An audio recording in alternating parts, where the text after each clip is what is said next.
Noob School. All right, welcome back to Noob School, everybody. Today I've got another wonderful old friend, I think going back maybe 30 years or maybe a little bit more. Long time ago. A long time ago. John Warner. John literally been a friend since back then, and John today has become a very sought-after speaker on entrepreneurism. He's written a couple of books on entrepreneurism, and he's written one about to be released on artificial intelligence and how it relates to kind of what's going on in the entrepreneurial world. He's been on the radio a lot on, I guess it was NPR. About 20 years. 20 years of NPR. So everyone probably knows his voice. He's the Swamp Fox. There you go. On NPR. But anyway, we're friends and thought we should have him on the podcast and just kind of hear his story. Hopefully some of that story will help our listeners as they navigate their lives as well. So welcome. Thank you. Good to be here. Yeah, man. Well, let's start in the beginning. I know you grew up in Charleston. I did. And which high school did you go to? I went to a small school called College Preparatory School. Okay. It was on Archdale Street, right across from Unitarian Church in downtown Charleston. Okay. I lived almost to Somerville, so that was a pretty good hike to school every day. Right, right. And that's before, you didn't have your phone to look at. No, you didn't. And standard transmission, which kids today have never seen. Right, right. Wow. Okay.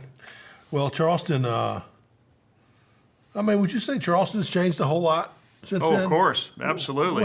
What's different? Well, when I was growing up, South of Broad was a middle-income neighborhood. Uh-huh.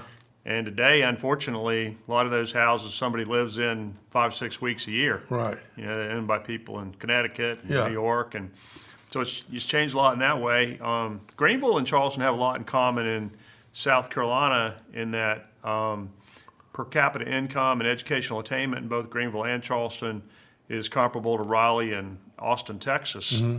It's not true for the state as a whole, and there are not too many other places in the state where that is true. So kind of the two bright spots in that regard is Charleston, Mount Pleasant, Yeah. and Greenville. And why didn't Columbia fall into that? That's a really good question. Just speaking from Greenville's perspective, we have a long tradition of public-private partnerships, don't we? Mm-hmm. Going back, several decades, and whether it's the Peace Center or Fluor Field or Falls Park or whatever, and we just it's part of our culture. And Columbia just has a hard time kind of getting that together. Mm-hmm. They have a hard time building those kinds of partnerships and being able to move forward. And you would think, with the university downtown, they had a big advantage. But I guess they also have the legislature, which is a big negative in terms of whatever Columbia does. So it's just a different place. Yeah, I think you're right. I think they have some tremendous advantages with the university being right there. And also, so much of our tax money kind of goes there and then doesn't make it back out, right? Right. So a lot of it's there. But they still don't have a great city. Right. So something's not working. And I think in our case, Charleston, it's just such a beautiful place in the world. I think things are just attracted to it to some degree. But they had Riley for all those decades kind of leading it. And we've had, in our lifetimes, we've had, 4 mayors? We've had 4 mayors, but Knox has been mayor for a while. He has been. So, he's been mayor since the mid-'90s. And, Charleston and Columbia and Greenville are roughly the same size. But, Charleston's got the port. It's got tourism. Columbia, as you mentioned, has got the state government and the University of South Carolina. All Greenville's got is business. Yeah. That's all we have. And isn't that one of those things where you turn your disadvantage into an advantage? Since we don't have those other things, we kind of have to make it business. Oh, I think that's a big advantage for us. Yeah. Is that we have, we're much more industrial, much more business oriented than the rest of the state. The upstate as a whole is. Yeah. After high school in Charleston, you went to Clemson.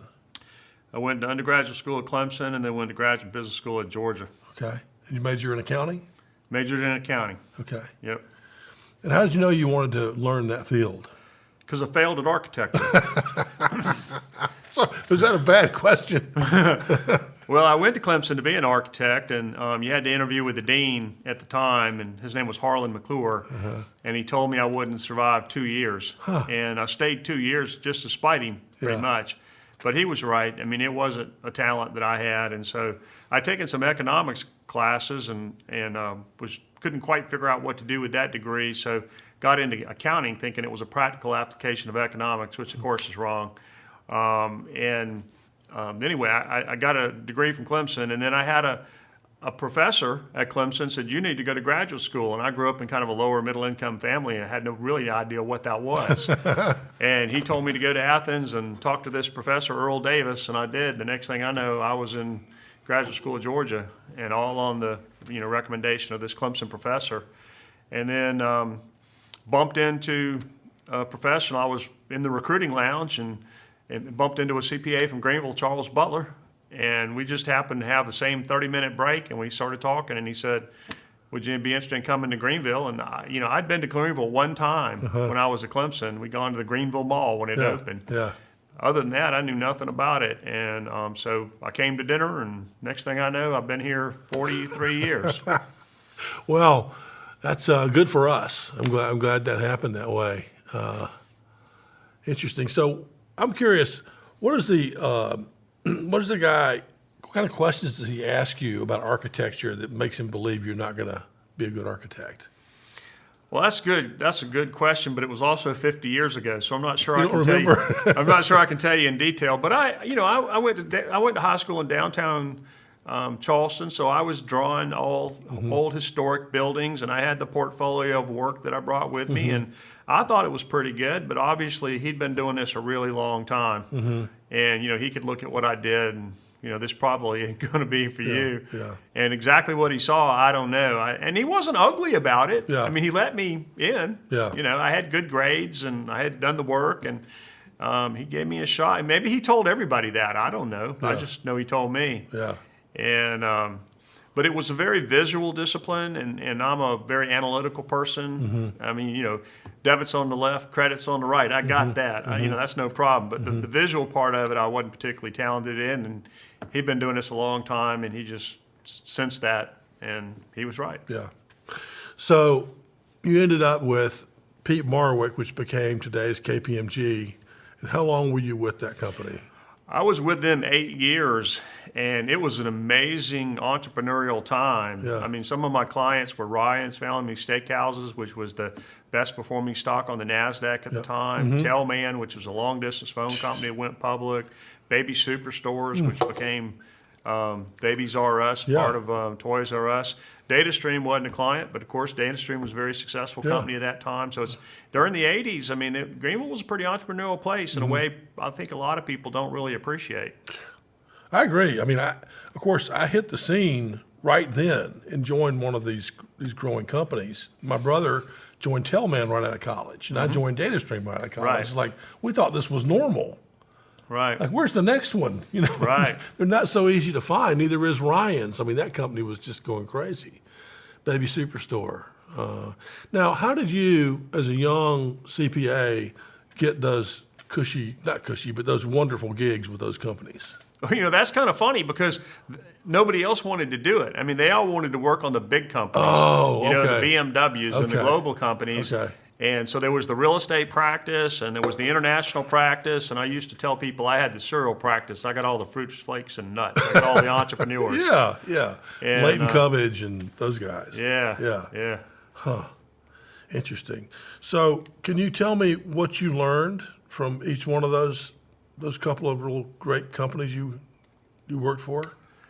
Well, Alvin McCall was the founder of Ryan's, and we used to go to lunch there fairly frequently because they were a client. And I just remember Alvin McCall sitting in the first booth at Ryan's on Lawrence Road, and he would watch customers the whole time. He'd watch them come in and watch them go out.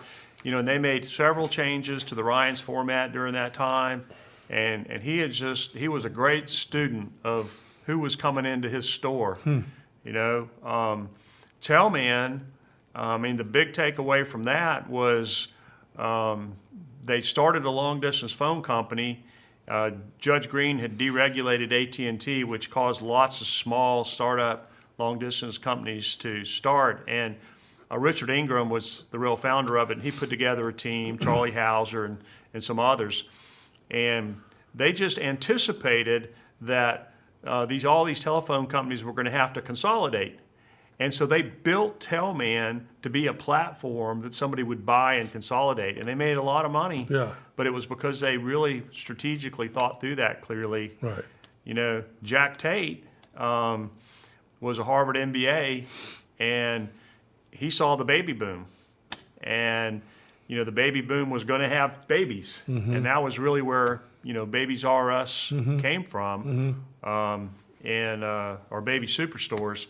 And so he really did his homework on, you know, the market research and the demographics, and, you know, quite frankly, didn't run the company all that well, but it was just grew so fast and it was so big that, you know, somebody came along and paid him a lot of money for it. Toys R Us, right? Yeah, Yeah. right.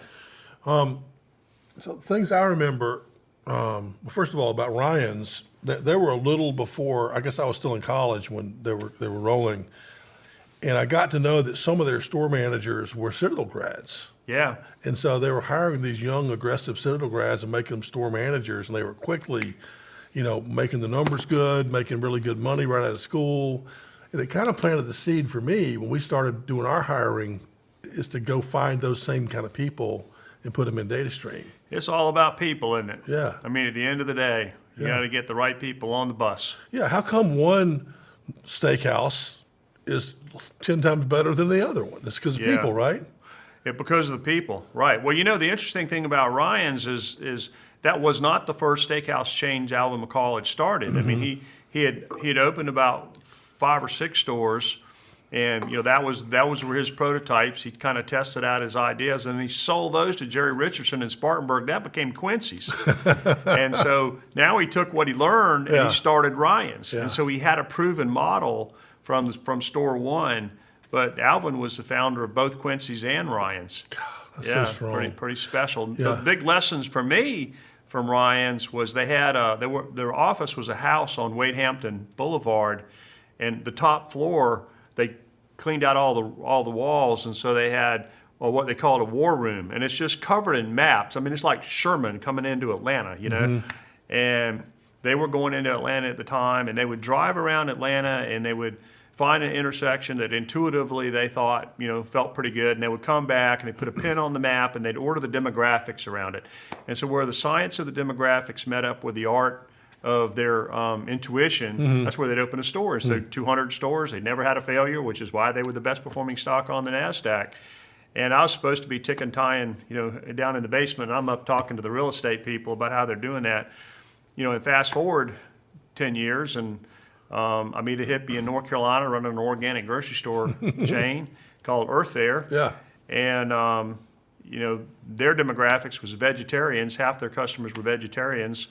Ryan's had a very demographic-oriented model, too. They were looking for, you know, upper blue collar, 3.2 children, married, overweight. That overweight part's a joke. But, and so I saw, you know, Roger with this demographic, that very strong demographic in his store, and reached back out to some of the folks that I knew from Ryan's days, you know, years earlier, and put together the store location model for Earth Fare. So the dirty secret of Earth Fare was its store location model was this steakhouse's store location model with the demographics changed. And, you know, I found that kind of thing, you've probably seen this too, where people that have been really successful are able to do that and take, you know, a chunk from their prior experience and apply it, you know, in the future. Yeah. I mean, you wouldn't think an organic grocery store and a steakhouse chain had much in common, but the ability, you know, how you went about finding a location and opening a store wasn't all that different. Yeah. Yeah. Yeah. I agree. But I wanted to ask you just sequentially for the viewers. Clemson, grad school, KPMG, 8 years. That puts you at about 32, 33. Yep. And then what? So then there was the my animus horribilis year. I had a client that decided it was a good idea to buy Samwise Sports World. Okay. And So he came and wanted me to be the chief financial officer, and I said, I got a job, I don't need a job. So he said, well, I'll give you a third of the company. Again, I'm 32, grew up in kind of a lower middle income Yeah. family, so that was a big deal. So I leave and help him, and we closed in June of 1990, and within 60 days, George Bush raised taxes and Saddam Hussein invaded Kuwait, and we had a recession. Sam Weiss was losing money, and we did not have a recession built into this business plan. And so it was a horrible year. Yeah. And a year later, I left, and my partner hung around for a little bit after that. But, it was just one of those things, it seemed like such a good idea at the time, Yeah. but almost from the beginning, it just fell apart. Yeah. And, if you live this lifestyle, it's roller coaster, isn't Yeah. it? You I take mean, your chances. I mean, you got to be willing to deal with that yeah. volatility, because Yeah. it's not a straight line. It's not you're not climbing the ladder to corporation. No, I agree, but I just want to point out to the viewers the way you set your career up to get to this position was, I think, just right, really. I mean, you went to a local school, got a good degree, another local school, got a good graduate degree in a field that's very applicable to entrepreneurism, right? You need to understand how the language of business to be very effective. And then your job, they were paying you handsomely to go around and get under the covers of the best companies in Greenville. You weren't over there at Michelin looking at their stuff. You were at the best companies learning, right? It was a very interesting ride, that's for sure. Yeah. And we were dealing with some pretty creative, entrepreneurial people. And I mean, the accounting was one thing. You're right. I mean, not only did you get to talk to these people, but in accounting, you know the secrets of their financial statements. Yeah. So you're digging into their business pretty deep. Yeah. And trying to understand it. But I think the thing I got the most out of that was just getting exposed to the business community in Greenville at a pretty high level, because we were regularly working with the CEO and the CFO.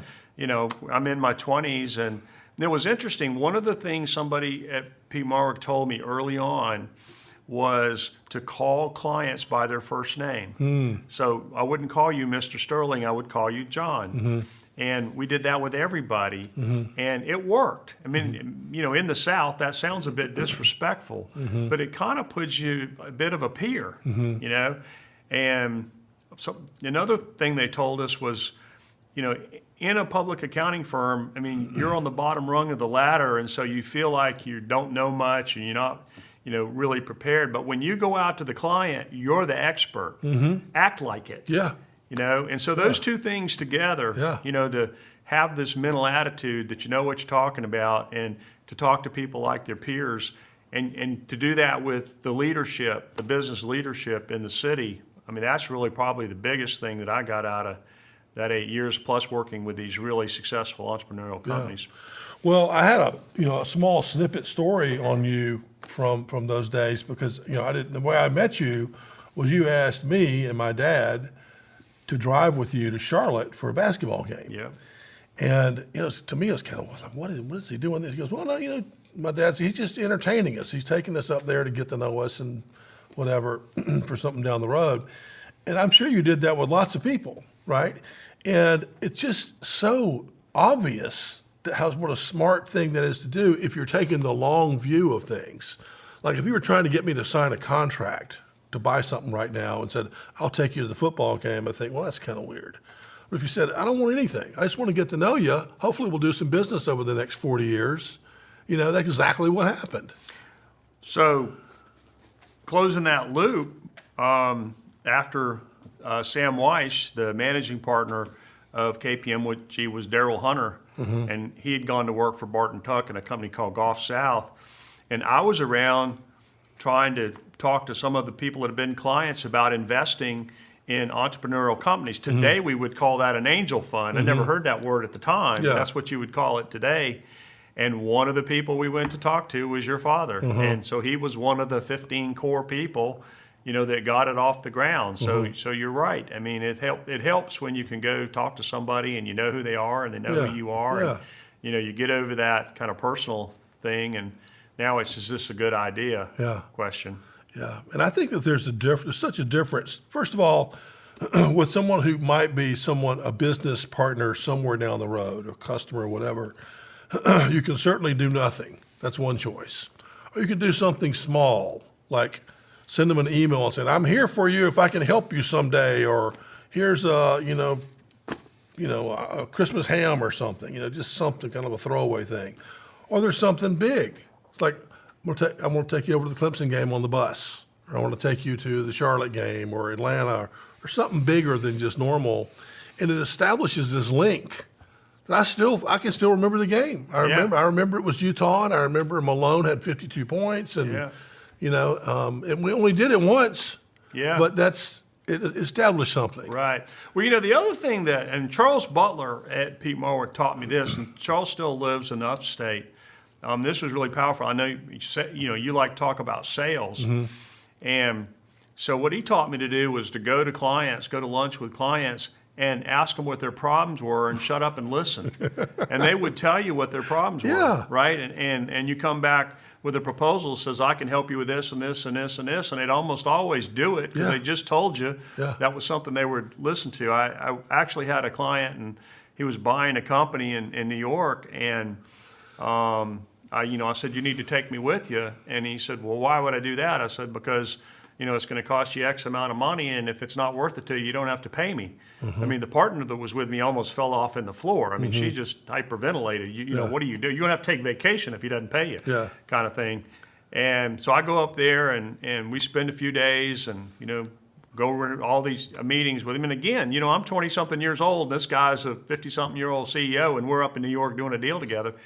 And get back to Greenville, and I write him a letter in about 6 pages. And the first letter says, "I don't know anything about the apparel industry. I'm not an expert, yada, yada, yada, but you paid me, so here's what I think." Yeah. And it took Pete Marwick several days to figure out whether they were going to let me to send this letter, because they didn't think I had the expertise to opine. I said he knew it when he hired me, and the first paragraph of the letter says, I don't know anything. And he paid me, and everything was good, and everything was happy, but it's just that, kind of listening to, their problems. And that's been very useful to me kind of throughout my career. And, when I've been the most successful is when I did the best job of kind of understanding where a client or a customer was coming from. And where I have failed the most is when I assumed I knew and went charging, forward, and turns out that I was solving a problem that nobody had. Right. Yeah. For anyone listening to John here, that's sales. That's sales in a nutshell. If you can get people to open up and tell you what their problems are, and perhaps quantify them to dollars, and then try to solve the problems for them. I mean, sometimes they will select you to solve their problems only because you figured it out. They maybe don't know if you can solve it or not. It's like, well, John Warner, he heard me, and I think he can figure this out. Or he's figured it out before. Yeah, he's figured it out. Right? He's done it before, so he can probably do this. Yeah. I mean, that's the reputation you want, right? Yeah.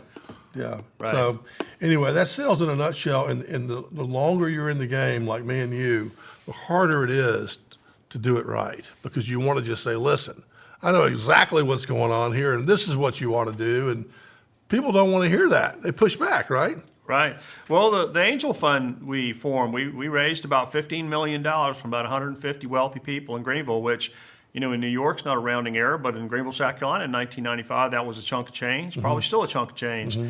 And, that was listening.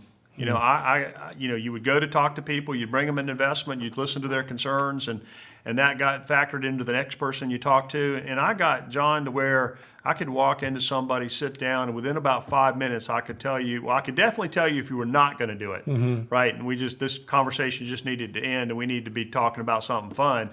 And I really kind of got to the point but when I walked out the door, I was generally right whether you do it or not. And that's just listening to people and kind of understanding where they're coming from, and what are those triggers. If people ask certain questions, they're trying to talk themselves into it. Yeah. Yeah, that's true.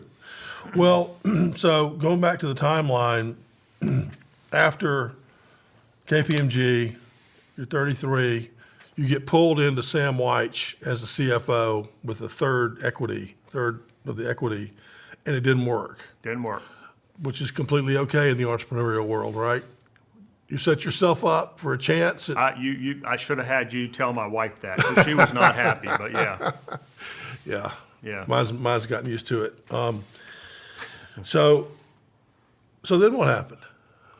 Well, then we started this angel fund, and we started investing in entrepreneurial companies, and we had some small failures that didn't work, but then we made some investments in things that, were doing okay. And we put together this marketing book that kind of explained what the company was called Capital Insights.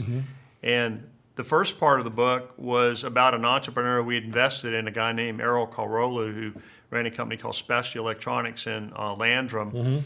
And the back half of the book was about Bill Orders, Orders Distributing. And they were about 20 years apart in age. And I don't know that the book ever said it, but definitely the message was Bill had been Errol 20 years earlier. And that was part of what people bought into, that folks that had been very successful kind of investing in the generation before them.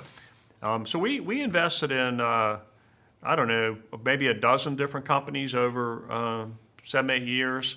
By far and away, the most successful was Earth Fare. We grew it to a chain of about 15 stores and sold it to a private equity firm. I loved Earth Fare. I used to go to the one on Augusta almost every day for a little while. As long as it was open. Yeah, it wasn't open all that long. Yeah. Where was it before? Is that the only location in Greenville? Well, the Earth Fair that's been in Greenville the longest is on Pelham Road. Okay, Pelham. Okay. Yeah. I haven't been over there. I used to go to the one in Charleston briefly. Now, there's still one in South Windermere in Charleston. South That's Windermere. actually the second one. That's the first one I opened. Okay. Was South Windermere. Yeah, I like South Windermere. Well, it's cool. So you, it's kind of bold, I think, to go. I would say normally you consider a CPA to be kind of a conservative, more conservative type person. You're a little bit out of the mold there. Out of the mold is a safe way to put it. Yeah. But then to go do something that doesn't work, Right. and then to say, well, my solution is I'm going to start an angel fund. I would have thought maybe you go back to work for a little while. Yeah. My wife thought that too. Yeah. No, I went in, charged ahead, and then get to 2000, and the internet bubble, blew up and then popped. Yeah. And all these wealthy people saw their stock portfolio melt down. Yeah. And they said they couldn't invest more money until they started getting some of what we had invested back. And that just took time. And what did anything I could do to force that? So my largest investor was the chief financial officer of Kemet, which was a New York Stock Exchange company. And believe it or not, he and the CEO didn't like going to New York and deal with analysts. So he basically hired me to do that. And I did that from about 2000, 2005. And quite frankly, that was a blast. I mean, if you want people that have expense accounts, you go talk to analysts on Wall Street. Man, those people drink some expensive wine. Yeah. So I had a good time doing it. But, wasn't one of those things I thought I would ever do. It was kind of what we were working on had run into this dead end, and it had nothing to do with me. I didn't control the internet bubble blowing up, right? Yeah. But then you kind of have to figure out what to do. And to your point earlier, just about getting to know people, I mean, the CFO's name was Ray Cash, and he had invested in Specialty Electronics. He was on the board of Specialty. I got to know him pretty well. We were actually at a Specialty board meeting one day, and he told me they were looking for somebody to do this job, and if I knew anybody, would I let him know? And I got home that night and started thinking about it and said, you would have never thought of this, and I would have never thought about it, but it sounds kind of intriguing. And the next thing I know, I'm VP of strategy for Kemet. So, they had a few $100 million in cash, and we were going to go acquire a bunch of companies. Yeah. And then, of course, the world melted down. Yeah. And we ended up restructuring the company, and that was not a real fun experience, but it's just another one of those, you never know what's around the corner, right? You never do. No. We had with the data stream, we went public, we all owned stock options and stuff.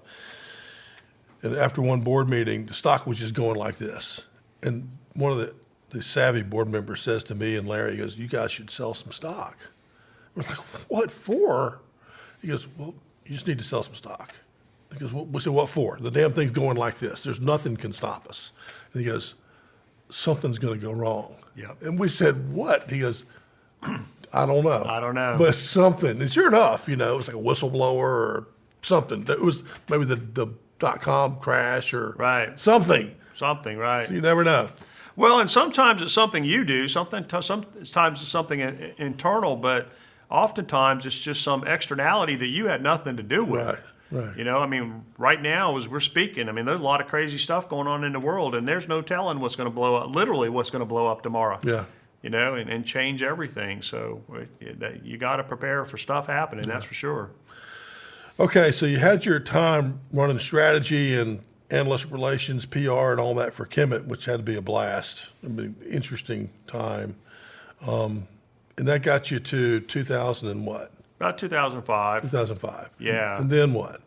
Well, we sold Earth Fair, so I had a little bit of time, Yeah. a little bit of freedom and independence. I could do what I wanted. And so I've always been passionate about innovation and entrepreneurship. And so I had a venture capital conference in 2004 and convinced Charlie Mosey, which ran the largest venture firm in the Southeast, to come to Greenville. And we had Jim Barker, who was president of Clemson, and Andrew Sorensen, who was president of the University of South Carolina. The governor, Mark Sanford, came. So, we did a good job of pulling people together, and we had pitches of about 6 or 7 entrepreneurs in town.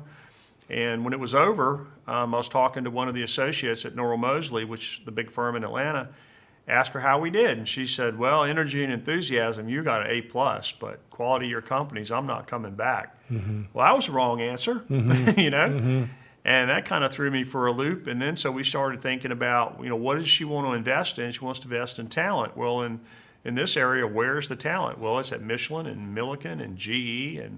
And so the next year, we put together a conference and started looking for innovation at the intersection of major corporations and entrepreneurs and academics. And we did that for about 10 years. Ultimately produced about 13 conferences that, 1,000 people or so came to. Mm-hmm. And another one of those entrepreneurial things. I mean, just like I made up the Angel Fund. I mean, I never heard of it before. I mean, we made InnoVenture up. Yeah. I mean, we just created it out of whole cloth. And, Yeah. But it's going out and talking to people and listening to them and iterating and doing it again and listening and iterating. And, you do that enough and you get that flywheel spinning. Mm-hmm. Well, InnoVenture's been great for Greenville, that's for sure. Hope you keep that rolling. Is there another one scheduled? Well, we hadn't had one in a number of years, and so we had the first one last September. You were there. Yep. Played your sax with the Sweet Peas, and then gave us a great presentation on the jazz of sales. Yeah. So we're hoping to do another one again this spring. We're trying to get one done in April or May. Okay. Well, I'd love to come back and do it again. I love that group. Well, do you want to talk about your book? Well, it's one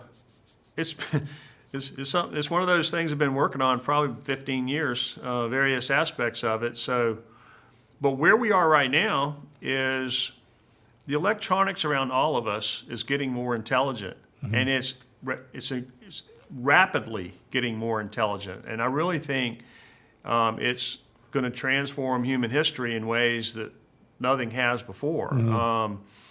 And I frame this as intelligent agents, devices that actually sense the environment around them, have access to massive computing and shared data, begins to reason, mm-hmm. Begins to think through a problem, maybe not in a human way, but in its own way, and then starts to act on that. So, mm-hmm. I mean, literally is an intelligent agent. And so the first part of the book talks about the electronics trends that have got us here. How did we get here? Where are all the parts and pieces that got us here? And then there's a part of it that says, what is this? I mean, Chat GPT, mm-hmm. well, the T is transformer. What's a transformer? Mm-hmm. And why is that such a game changer? Because, I think the general public first realized that this huge wave was upon us was when Chat GPT became so popular. Mm-hmm. Yeah. And then we start talking about, now we're back to lessons from, Pete Malwick days and Capital Insights days and InnoVenture days, all these various stories of things I've seen people be both very successful and people crash and burn. And, how do we learn from those stories? Now we have this wonderful opportunity, this intelligent agent opportunity. How do we take advantage of that? How do we create value with it, so that we can all be successful? And, how do we avoid getting run over by it? Yeah. Well, you're kind enough to let me read early copy of the book, and I think it was a page turner, like I told you. I mean, I thought I would just breeze through the book quickly, like I do most nonfiction books, and it took me a couple of days because I wanted to read every bit of it. Well, coming from you, that's incredibly humbling, and I'm grateful that you took the time to do that. Sure, it's great. I can't. When do you think it'll come out? Well, actually, I turned it over to an editor today. Yeah. And they've told me it'll take 2, 3, 4 weeks for them to do their work, and so it's going to be self-published, and into February maybe. Good. Well, we'll put a blurb on this about how they can get it, the name of the book and everything. Okay. A couple more questions, Mr. John.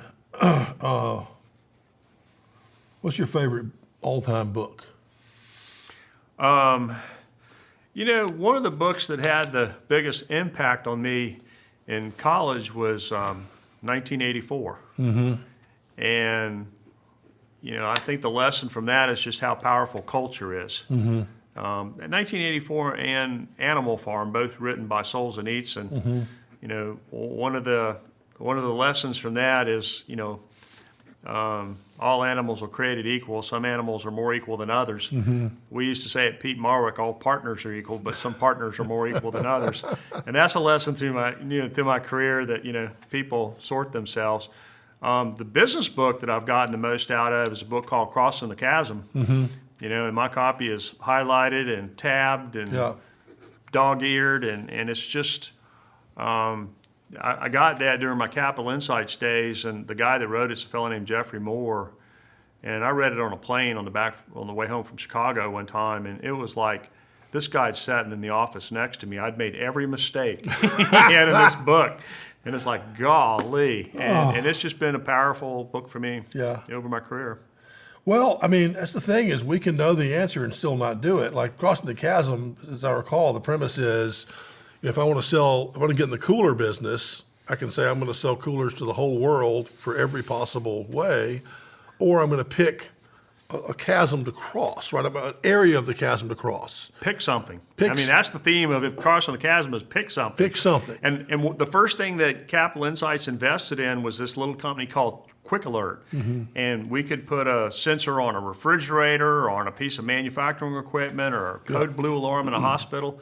And we could send a message to an 80-character alphanumeric pager. Now, there you go. We're starting to age ourselves. We started talking about pagers. And we had all these phenomenal opportunities, a manufacturing plant, a hospital, the waterworks in Rock Hill. We thought we were going to make $1 gazillion, and it was just crickets. I mean, we had a local PR firm that got us on all kinds of industry trade magazines, and I just, for the life of me, didn't understand why that didn't work. And then I read this book, and what he said was, pick something.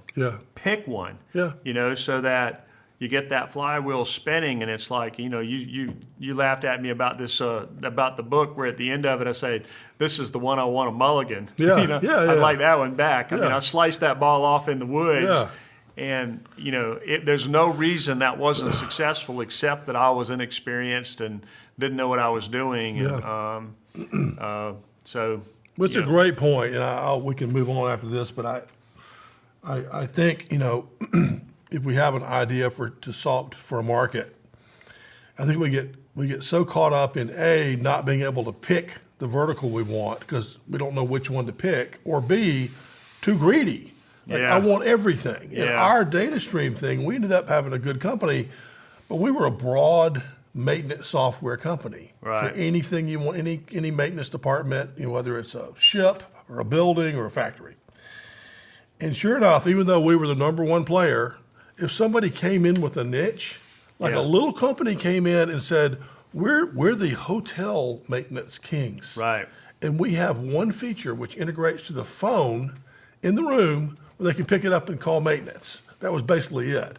And we could not win a deal against them. Well, you mentioned earlier that, on the radio, I kind of went by this name, Swamp Fox. Yeah. I grew up in Charleston, and Francis Marion, was an American Revolutionary War hero, and he took on Lord Cornwallis, and the best trained, best equipped military on the planet. And, he's given credit as being one of the first guerrilla warriors. So he changed the rules of the game, right? If he'd have fought Cornwallis the way Cornwallis was prepared to fight, he'd have taken him out. Yeah. And so he did everything but that. He sniped at him from the trees and ran off in the swamps, and he did everything except fight the way the British wanted to fight. Rope-a-dope for long enough for Nathaniel Greene to come down, lead the Southern campaign, and really the American Revolutionary War was won in the South. But Swamp Fox became an analogy for South Carolina innovation and entrepreneurship. So you're talking about somebody attacking data stream, and they did it by picking a spot, and defining the rules of competition in that spot, and doing it better than anybody else could. And that's kind of the lesson of crossing the chasm. And I mentor a lot of young entrepreneurs now, and often they'll be doing something really sophisticated with technology, and I'll tell them none of that was on the CPA exam. So I can't tell you which to pick, but I can tell you to pick something. Pick something, right? Well, we could go on and on. We could spend all our time on it, but I mean, you do have to pick something. All right, another important one, John. Favorite band? I don't know. I'm not a big music person like you. Yeah. So I saw that question coming.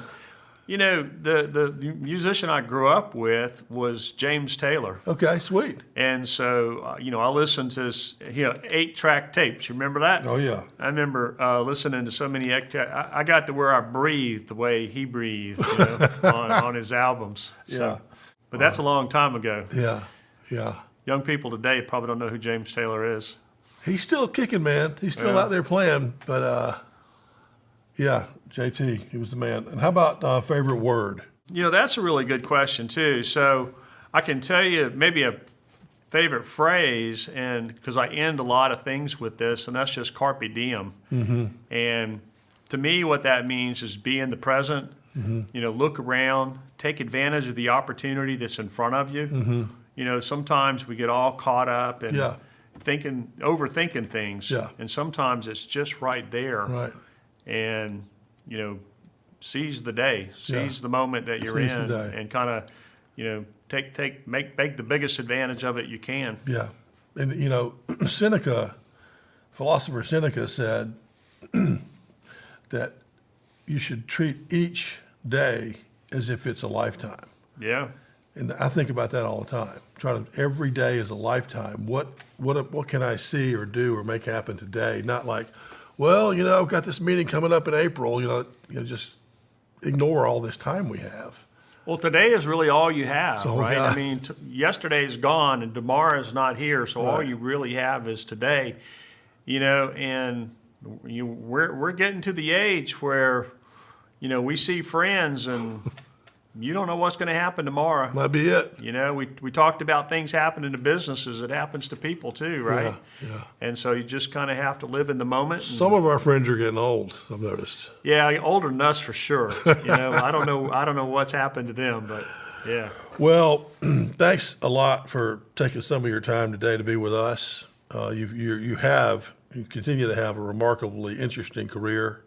I think you started it out on the right foot. You did kind of a lot of the right things to prepare yourself, and look forward to people reading your book and all the stuff you're going to do from here on out. So, well, you've been phenomenally successful too, and I've enjoyed watching you, and appreciate that we're still friends, and look forward to how do we make Greenville a better place. yeah, absolutely. Well, thank you very much for being Thank on. you. Appreciate it.